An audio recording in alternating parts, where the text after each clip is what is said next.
Guys বিআরএনকে আমার 3টা টিমমেটই বেঁচে ছিল আর আমি একাই শুধু মরে গেছি। আর এই সিচুয়েশনে যে একটা প্লেয়ার আছে ওই প্লেয়ারটা হচ্ছে মাঠের নিচে। আর ইওর ড্যাডি এই আইডিটাতে খেলতেছে আমাদের জনপুষার, এটা হচ্ছে তার সেকেন্ড আইডি। তো ম্যাচটা বুইয়া করার জন্য আমাদের জনপুষার কি বলে শুনো। ওই যে হিল পিস্তল ওয়াইডার নে তোমরা খালি Head to বাইরে the তো safe zone. মানে মুখ গুলি করবেন সই বুঝছেন, তোমরা নাও করলে হন কোথায় বুঝা পাইছেন।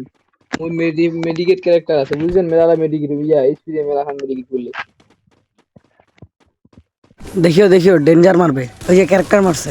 নাই তুমি যদি ম্যাচটা বুইয়া করতে পারো তাহলে তোমাদের জন্য থাকবে মিষ্টি বক্স গিভ হয়। দেখো বলতে বলতে ডেঞ্জার মেরে দিছে।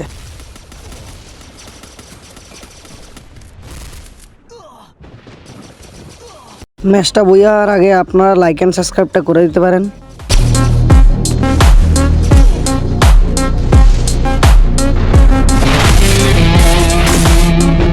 তো ফাইনালি গাইস ম্যাচটা বইয়া হওয়ার পরে আমাদের জোনপুর স্যার জিতে গেল একটা মিষ্টি বক্স। তো ভালো থাকুন সবাই, আল্লাহ হাফেজ।